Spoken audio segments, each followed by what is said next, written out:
రామతీర్థంలో రాముని విగ్రహం నిమజ్జనం పేరుతో తెలుగుదేశం పార్టీ రాజకీయం చేస్తోందన్నారు మాజీ ఎమ్మెల్యే మల్లాది విష్ణు.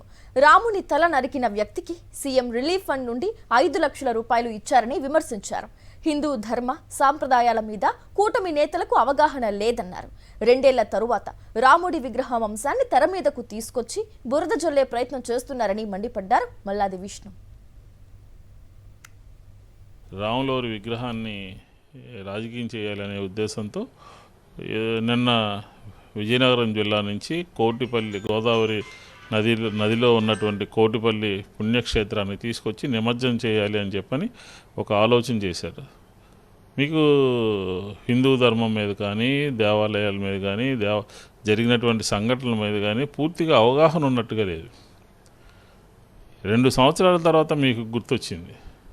ఈరోజు దాన్ని తీసుకుని మళ్ళీ ఏదో తెర మీదకు తీసుకొచ్చి బురద జల్లేటటువంటి కార్యక్రమాన్ని అక్కడ ఉన్నటువంటి ఎమ్మెల్యేలు మంత్రులు ఆ రకమైనటువంటి దుశ్చర్యలకి పాల్పడడం అనేది హిందూ ధర్మానికి ద్రోహం చేసినట్టే.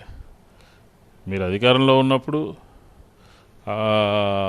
అతనికి సంబంధించినటువంటి ఆ సందక సూరిబాబుకి ముఖ్యమంత్రి సహాయ నిధి నుంచి 5 లక్షల రూపాయలు డబ్బులు ఇచ్చారు అని చెప్పని పత్రికల్లో వచ్చింది. అంటే మీరు ఏం చేస్తున్నారు? అప్పుడు ఆ సంఘటనలో ముద్దాయిగా ఉన్నటువంటి వ్యక్తి, ఎఫ్ఐఆర్ నమోదైనటువంటి వ్యక్తికి మీ ప్రభుత్వంలో డబ్బులు ఇస్తారా? నజరానా ఇస్తారా? మళ్ళీ దాన్ని రాజకీయం చేయాలనుకుంటారా? తీసుకొచ్చి 2 సంవత్సరాల తర్వాత గోదావరి నదిలో నిమజ్జనం చేయాలని చెప్పని ఇప్పుడా?